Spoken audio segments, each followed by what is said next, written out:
Good morning, good morning. You are now tuned in to another episode of It's Too Early for All That. I am your humble host, Jordan Baylor, filmmaker, animator, and your guide to everything under the sun. I've got coffee in hand, excitement in my heart, and I'm ready to kick off the day with some fresh, hot takes. I'm joined by none other than my ride or die, Fulton. How are you doing What today, it my is, good man? what it ain't. Suck a taint.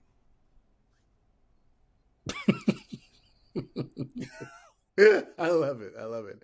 All right, let's dive into some big news for Lord of the Rings fans. It looks like Peter Jackson could be making a comeback to the franchise, with news reports hinting at Gandalf's possible return in future films. He's already stated that he wouldn't come back unless Peter Jackson was involved. So, with the original trilogy being such a beloved cornerstone of modern fantasy for nerds, the question is, should Lord of the Rings continue to explore new stories, or is it time to let the classics rest? What do you think? Is there more magic to uncover, or have we seen the peak? I think it'll work if they have a good enough idea. I heard that people liking the second or at least the second season of Rings of Power is better than what people were complaining about the first time. But then again, I don't know if they were complaining about the first season being bad or the first season starring a woman.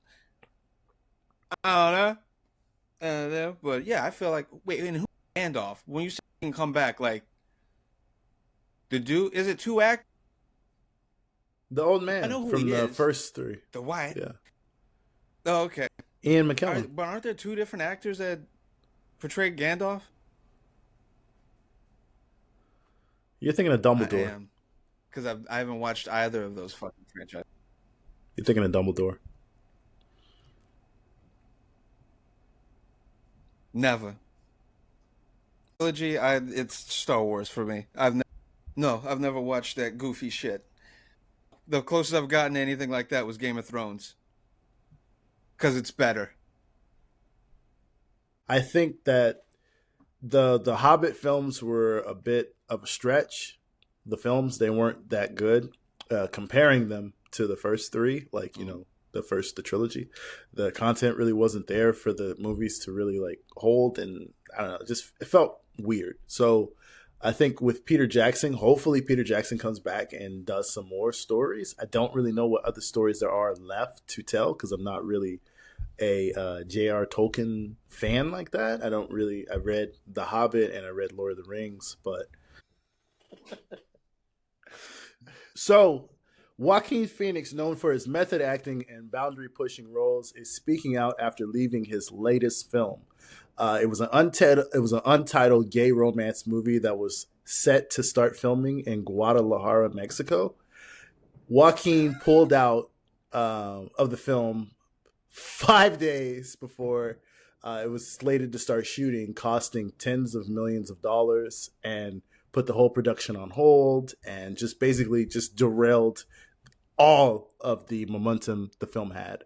So while he's doing press for Joker, people are asking him about that, and he's put out a quote that says, "If I do share my side, I'll just be sharing my opinion from my perspective, and the other creators aren't here to say their piece, and it just doesn't feel like it would be right. I'm not sure how that would be helpful. I don't think I will," right? So I guess the topic is, what do you think about the whole concept of Joaquin Phoenix? I think it's a cop out, personally. The quote. I was gonna say. I think it's a cop out. Very eloquent way to say, yeah, move around with all that gay shit.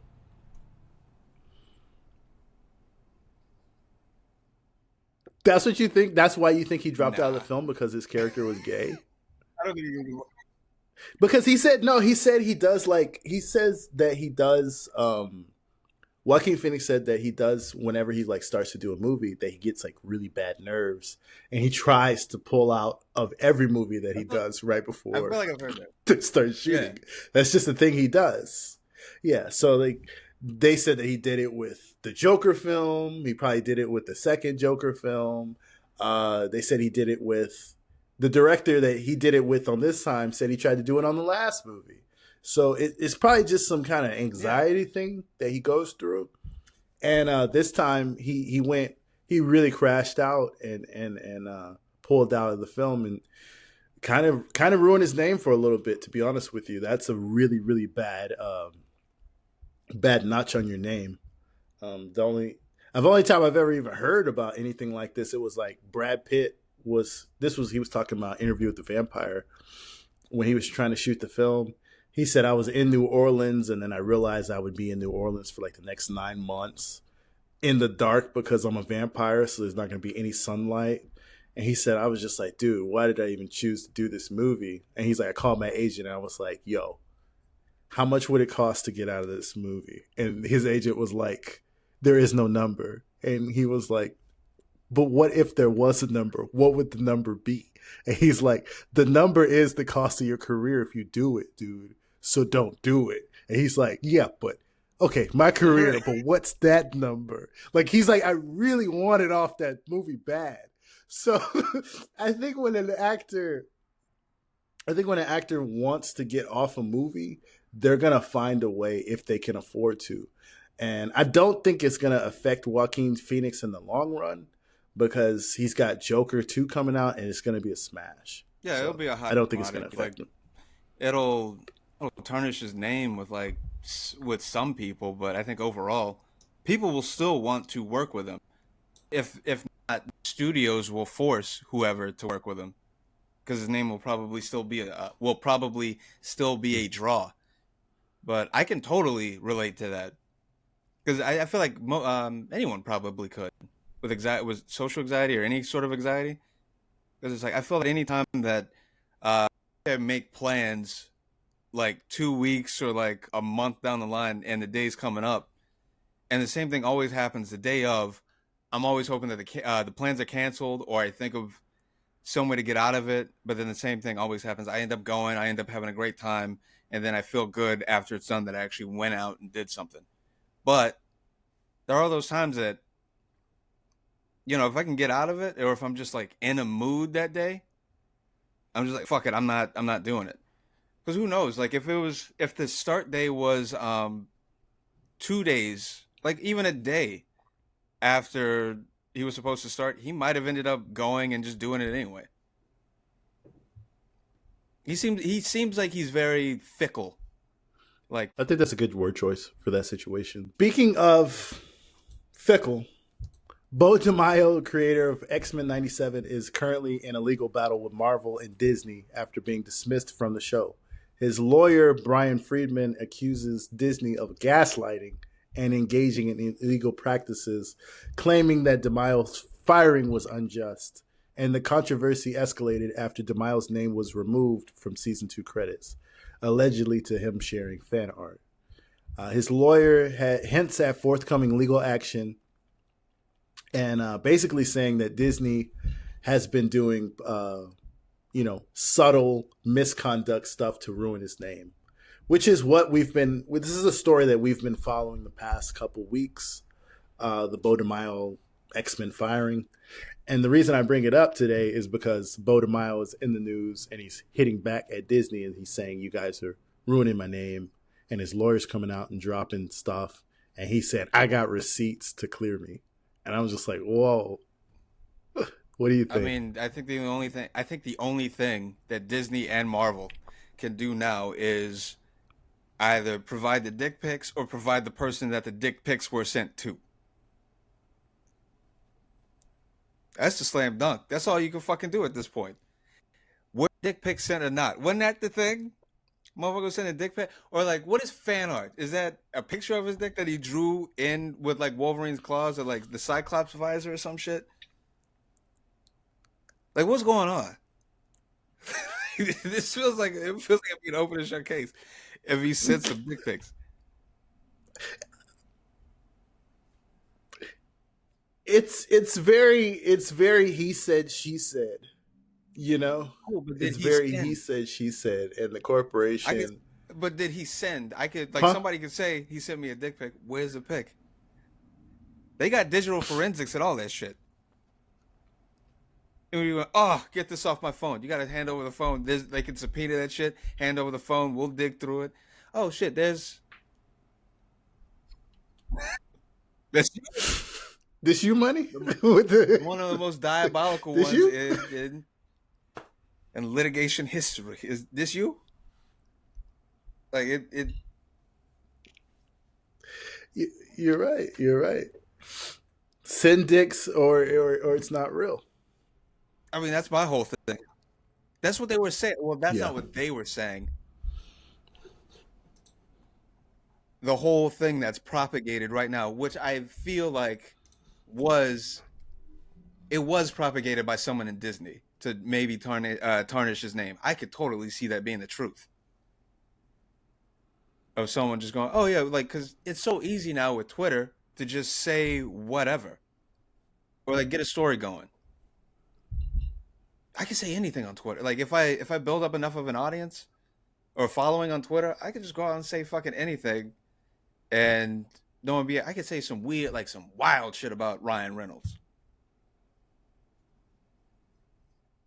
All you have to do is paint a picture of you and Yeah, him being at the same event and tell a story about how he said something super flagrant to you in passing. And people will eat it up. I always knew he was evil. Ooh, it's something you guys see comments like, ooh, it's something my spirit never sat right. People love to hate. People eat it up. So all you need to do is just drop in a little seed of doubt and it will grow. But if Beau DeMayo, don't make a fool of me, man. If you're out there texting your assistants dick pics, bro, just take the L and move on. Don't, this is my advice to you. Don't Jussie Smollett it. Don't Jussie Smollett it, where you just lie forever.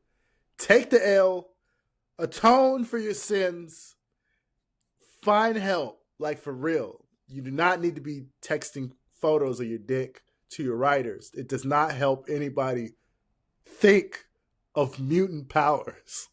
I don't know where you got that idea from. Allegedly. If that's what you thought. Allegedly. It's not helping. Allegedly. Yeah.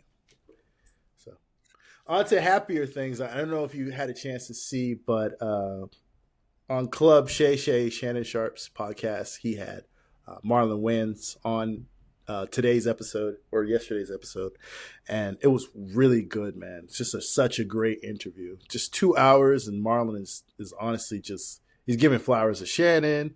He's talked about some really deep stuff, man. It was a great interview. He talked about the passing of his parents. He talked about his daughter coming out as trans and how that fucked him up. He was like, because he was like, because Shannon was like, how did you accept it? Or did you like come out of the closet? Or were you just like with open arms? And he's like, hell no, man. I felt like my kid died. He was like, he said, I went through the 7 stages of grief for 7 days. He said, it took me about 7 days to get over. He said, I'm proud of myself for that. He said, but I'm not going to lie to you and be like, I was doing backflips. Like, oh yeah, my kid's changing genders. He's like, so yeah. It was the whole thing was brutally honest. The whole interview was brutally honest. And it was just very eye-opening. He talked about one clip that's probably going to go viral is the clip where he talked about the Weinsteins and how they basically fucked all the Wayans over, in business, with the Scary Movie franchise, and messed them over with the offer for like to do the third one. He said basically it was the same pay as doing the first one. And he was like, but the first 2 are big, big hits. Why would we take the same pay? And they were just like, take it or leave it.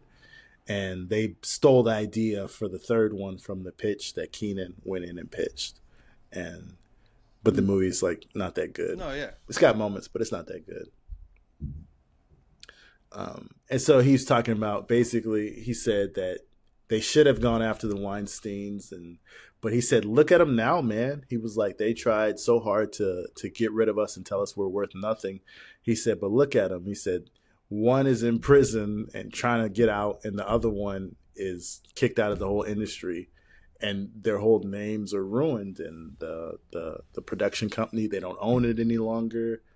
And their names are just dirt, And I was just like, damn. He said, it always comes out in the wash. He said either you're a clean person or you're dirty. He says, but never think that you're actually getting away with something. And that's something that kind of like hung on me, because it's like, yeah, sometimes you always see people like outside winning and you're like, damn, I'm doing it the clean way. Why they doing that? And he was like, it's gonna catch up to him, bro. It's just people have a problem with the patience that's involved with waiting for the shit to catch up with bad people. That's usually what happens. Yeah, that's the hardest part. But when it catches up to him, it's it's delicious. It's absolutely delicious. Yeah, it's like you hit like reality hits hard. Oh, it beats the fuck out of you. It beats him, man, like an abusive stepfather.